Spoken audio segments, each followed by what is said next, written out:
C'est un cri de détresse, celui d'un sommelier, qui témoigne de son combat contre la maladie de Lyme dans sa forme la plus grave. Il est avec nous pour en parler, il a besoin de votre aide. Bonjour Lionel Rousseau. Bonjour. Vous avez 41 ans. Oui. Vous êtes gravement malade depuis 15 ans. Oui. Vous avez dû renoncer à votre métier et la dépression vous gagne.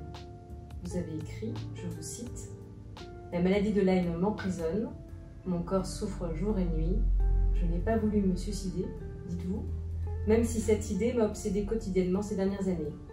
Il n'est plus possible de vivre dans ces conditions. » Alors je suis en incapacité de travailler depuis 5 ans. J'ai arrêté mon métier, je travaillais comme caviste commercial sommelier jusqu'en 2016.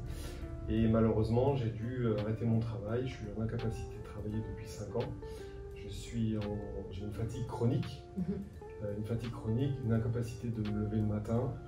J'ai l'impression qu'il y a un rouleau compresseur qui m'est passé dessus. Je peux sortir de chez moi qu'à partir de 16 h. Et j'ai des douleurs et des symptômes qui vont de la tête aux pieds. Malheureusement, c'est une maladie qui m'handicape énormément. La maladie de Lyme, c'est une maladie qui n'est pas reconnue par l'État français. Et là, du coup, vous avez un dernier espoir qui serait aux États-Unis. Et c'est la raison de notre présence aujourd'hui. C'est Oui. votre appel à la solidarité, Oui, à la générosité de la communauté. oui, tout à fait. Mon dernier espoir, puisque en fait, les personnes qui vont regarder cette vidéo vont dire « Ah, mais il y a plein de traitements à faire, il y a plein de choses ». Mais pour 20% des maladies de Lyme, qui sont bien sûr pas diagnostiquées tout de suite, on a une forme chronique. Et cette forme chronique appelle d'autres types de pathologies. C'est vraiment très compliqué à soigner, à diagnostiquer. Donc on a une incapacité en Europe de me donner une réponse, puisque je me suis soigné, j'ai vu pratiquement une centaine de personnes. Alors depuis 5 ans, vous investissez beaucoup d'argent aussi pour vous soigner. Oui. Vous avez essayé toutes sortes de choses, comme on peut le lire. Oui. Et là, pour financer vos soins, vous Oui. avez vendu votre moto, vous Oui. vendez vos plus beaux flacons de votre cave personnelle. Oui. Vous avez déjà renoncé à votre métier qui est votre passion. Oui. Vous continuez à renoncer à tous vos loisirs. C'est assez difficile à vivre, mais ça coûte beaucoup d'argent que de se soigner. Ça coûte énormément d'argent. Alors on dit toujours que bien sûr l'argent c'est le nerf de la guerre. Ou à un moment donné on s'étouffe parce que c'est une charge financière énorme.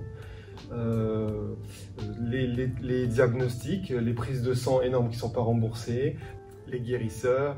Enfin, j'ai été voir un nombre incalculable de personnes. Malheureusement, personne n'a pu m'aider parce que c'est tellement complexe. Et je pense qu'à un moment donné, financièrement, on s'essouffle. Hein.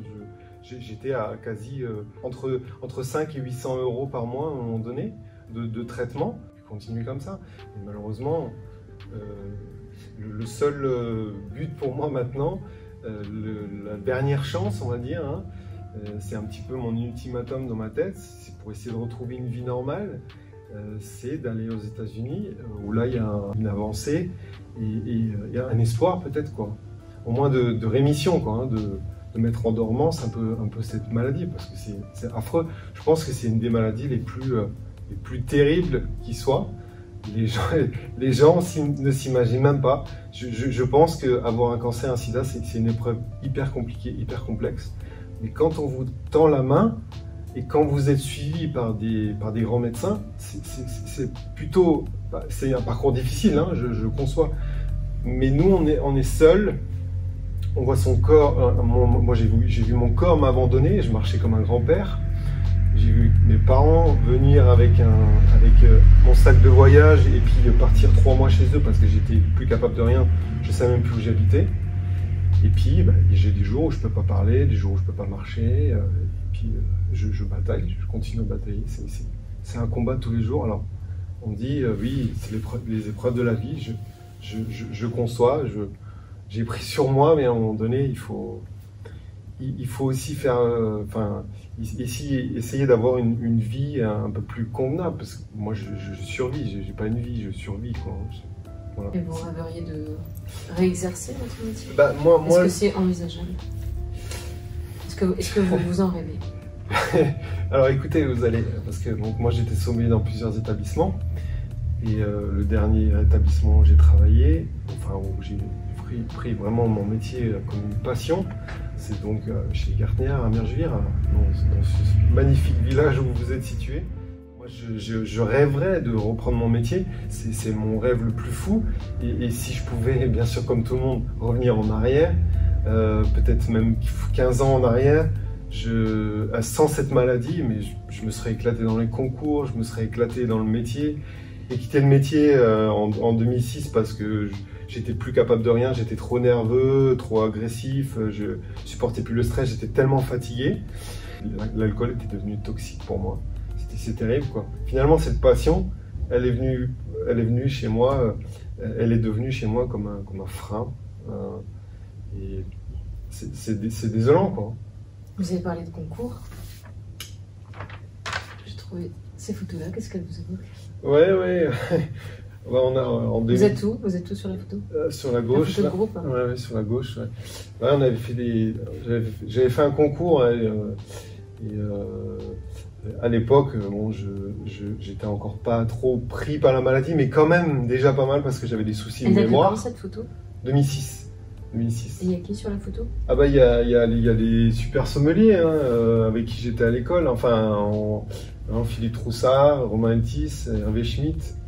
Et on s'était tous un peu réunis pour ce concours et c'est un bon souvenir pour moi. Et j'ai encore cette bouteille de Ruinart chez moi dans la cave parce que bon, je l'ouvrirai jamais, c'est un peu un souvenir, quoi.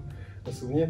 On est pris par une passion et quand elle s'arrête, c'est un séisme. Alors, il faut accepter la maladie, il faut essayer au quotidien d'essayer de faire comprendre qu'on est malade parce que vous voyez là et vous vous dites bon, il s'exprime à peu près correctement, il présente bien et tout, mais finalement derrière tout ça il y a une facette parce que bon, j'ai aussi beaucoup caché tout ça, hein. Mais à un moment donné le corps il craque et puis il faut raconter notre histoire parce que c'est un peu l'objet de ma visite et merci de me recevoir, mais à un moment donné il faut que ça sorte. Et puis il faut en parler parce que c'est une maladie absolument atroce, quoi. Tous vos amis, je crois, ne sont pas au courant de la situation dans laquelle vous êtes. C'est par pudeur?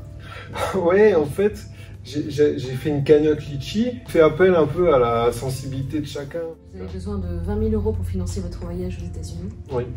Et ceux qui veulent vous aider peuvent participer à votre cagnotte litchi. Oui. Ou bien vous suivre sur les réseaux sociaux parce que vous vendez parfois de très belles bouteilles aux enchères pour participer au financement aussi. Puis en même temps, pour ceux qui veulent vous aider, c'est aussi faire de belles acquisitions. Bien sûr. C'est mon histoire. C'est une cave personnelle, comme tout le monde sait. C'est des années de travail, c'est des années d'acquisition, de voyage. Moi, je vous remercie pour votre témoignage. Merci beaucoup. Il y a des gens qui sont là pour vous. Merci.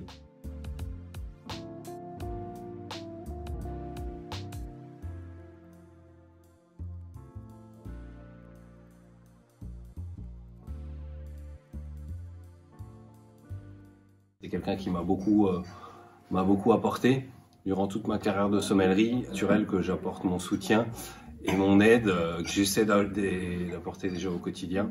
Et voilà, je suis ravi de cette démarche. Et si ça peut le faire voir le bout du tunnel, voilà, faut qu'on fonce et faut que tout le monde apporte un petit peu son aide.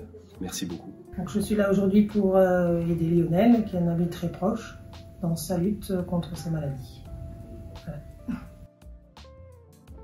J'ai beaucoup appris à ses côtés et ce qui lui arrive aujourd'hui est très compliqué pour moi et très dur et j'appelle tout le monde vraiment à l'aider parce que c'est quelqu'un de formidable, qui a un grand cœur, qui a une personnalité qui est formidable, beaucoup d'amitié vis-à-vis de tout le monde, d'amour et j'ai vraiment envie de l'aider dans cet espoir.